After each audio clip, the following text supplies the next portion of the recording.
Hello, hello, and welcome back to my channel. If you are new here, my name is Layla, and today I'm going to share the 6 books that I read in November. I read 6 books in November. I should add up how many pages that is. I will at the end. Honestly, I can't even believe I read that many books. I don't know. I guess I just was, like, anytime I had free time, I was reading. I also barely watched any TV or movies. For some reason, I just haven't been in a huge mood to like watch anything anyway. Like I would just rather be reading. And I also read on the treadmill. So that was like 3 times a week. I was walking on the treadmill after my workouts and I whip out my book and that's like a good 20 to 30 minutes of reading. I would say I had a so-so month when it came to the books I read. And I'm going to go through these in the order that I read them. The first book that I read for the month was The Outsiders. I bought this book earlier this year because it was on my list. I think at the time when I bought this, I was like buying a bunch of sad books. And this was one of those that I saw on TikTok a while ago that was like sad. But this must have been a TikTok from like a 14-year-old or so, I'm not sure. And that's fine. That's fine. I respect all readers. But this felt like it was an easy read, because it is pretty small. And I would say the words are fairly large. But this wasn't anything to me that was worth reading. Like it felt almost like a waste of my time, a waste of my money, a waste of a book purchase. So this is probably one that I'm going to get rid of. I'm going to take it to my local half-price bookstore and sell it so that I could buy a different book. I'm pretty sure the author of this book wrote this when he was like 16. You can't really tell that the writing is by a 16-year-old, I wouldn't say. Like it's not bad writing overall. I think he does a good job of explaining things and developing the characters, which is important to me. It just wasn't my type of book. It's basically about these boys who live in kind of like a divided community. So they're called the Greasers. The main character of this book is Pony Boy, and he's a greaser, which they're like usually poor.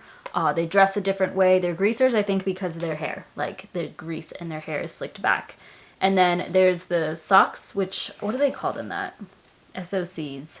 I can't remember exactly what that stands for, but they're, like, wealthier. They dress different. Yeah, it's just a different community. And basically, the Sox always pick on the greasers. Like, they beat them up and stuff. And then at one point, they have an altercation with this group.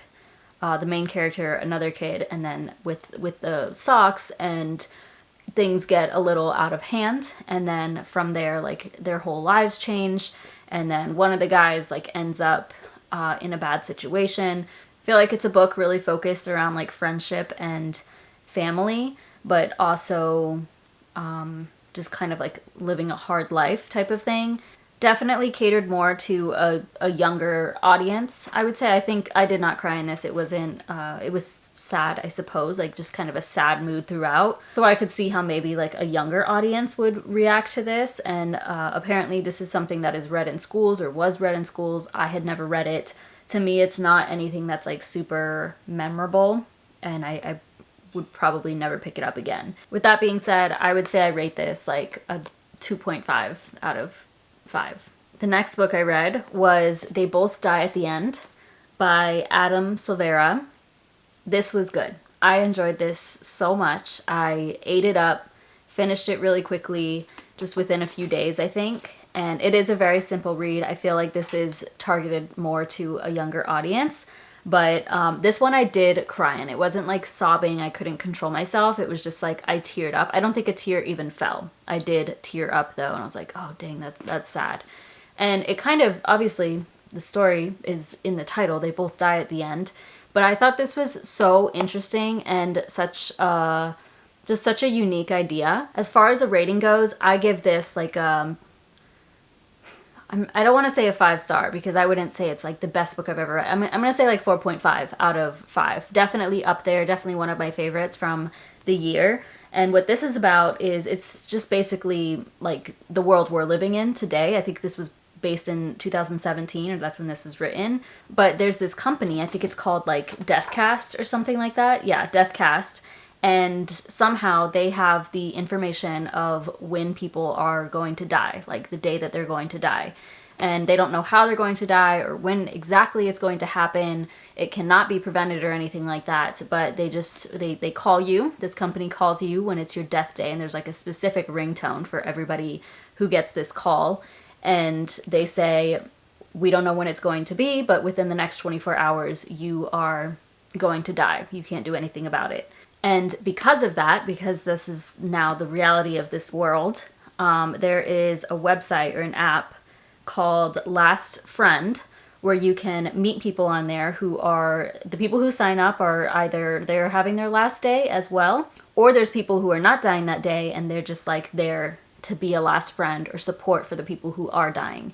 And so the main character, he meets, his name is Mateo. It actually switches between Mateo and his friend Rufus that he ends up meeting. The book does start with Mateo and follows his journey, but it also pretty soon starts with Rufus as well and documents his journey and the time of everything happening, and then they ultimately meet.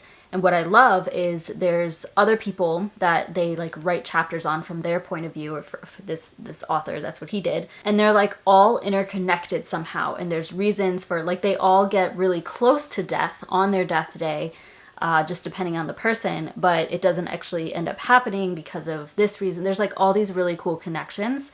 You would just have to read it to make that make sense. But yeah, this was worthwhile to me. I think it's a pretty easy read, and like if you want something that it is kind of heavy, I would say, kind of sad, but very, very beautiful. And this is a book that I would recommend, that I would probably read again as well.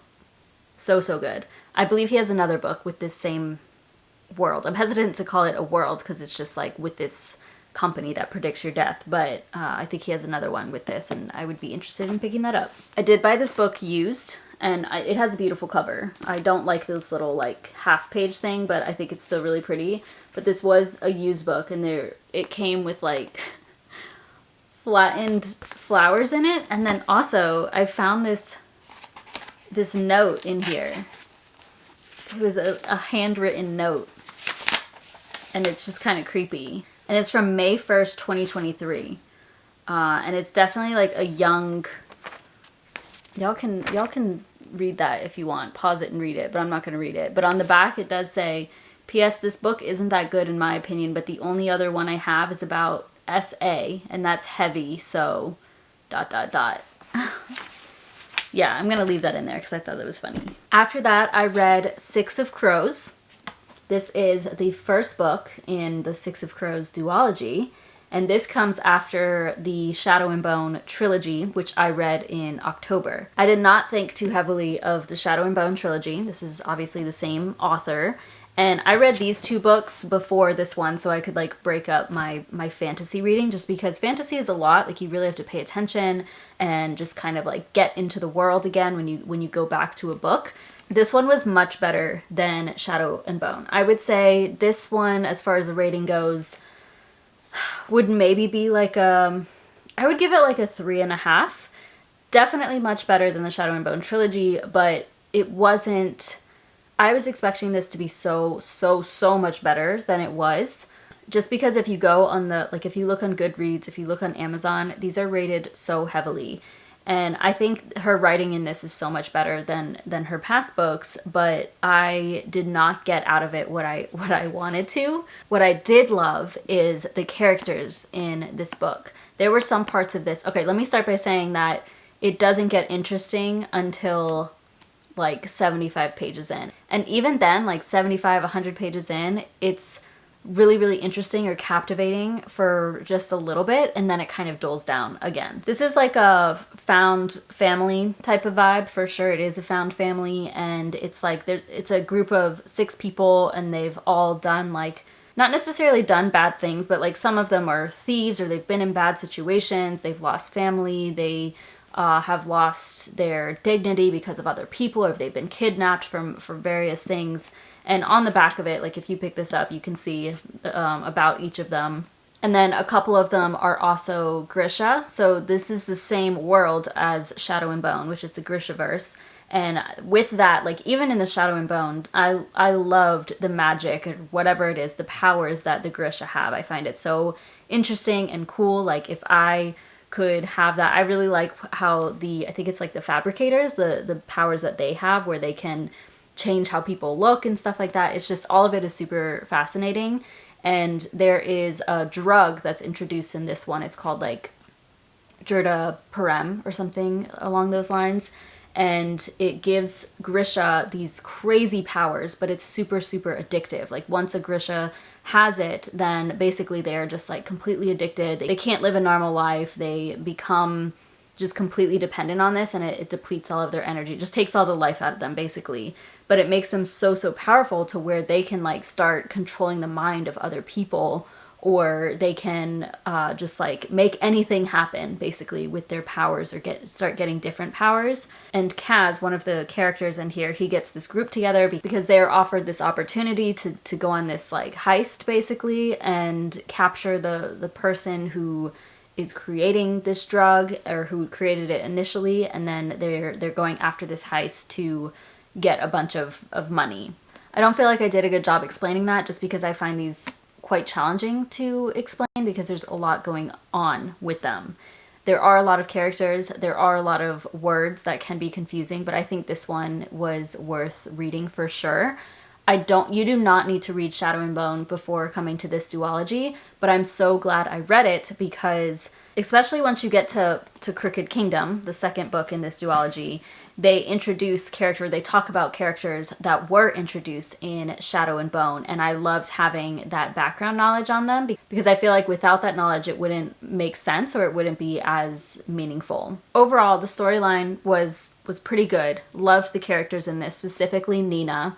Love Nina. She was awesome in both of the books. I thought she was incredible. But if you're looking for a book or a fantasy book that is going to be like super gripping the entire time, this probably isn't it. But I would say that these are worth reading. And I'm actually going to go out of order here because I read this book last in November, but I also read Crooked Kingdom, and this one I would give like a 3.8 out of 5. So it was better than Six of Crows, but it was not like 5-star for me. The Six of Crow ends off kind of with not a cliffhanger, but it's like definitely incomplete. So obviously she has this one to follow up to it, and you now it's kind of like on the front it says, when you can't beat the odds, change the game.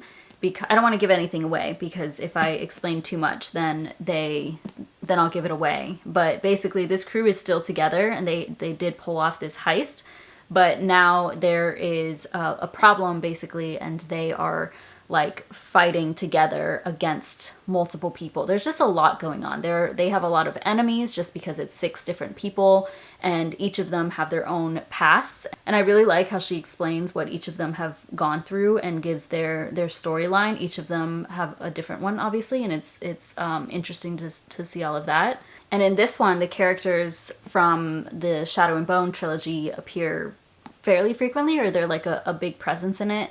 And I really like that. And yeah, without the Shadow and Bone, like they talk about Genya and Zoya and Nikolai, and without knowing who they are from that trilogy, I feel like it wouldn't have given their characters as much meaning as it did. So I'm glad I read that trilogy, even though it wasn't that great. This was definitely an improvement. This one, I actually read it, both of them, in like a week and a half.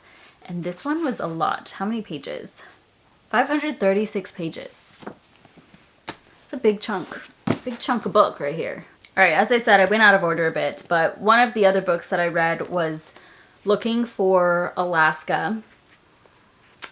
I did not like this book. This was about Miles, and he ends up going to a boarding school and meets a couple of friends there, and one of the girls' name is Alaska.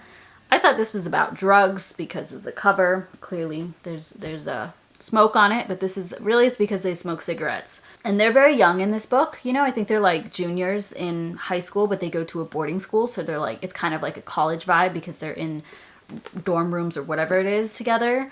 And yeah, I did not like this book. Like, this is going to be another one that I will probably get rid of.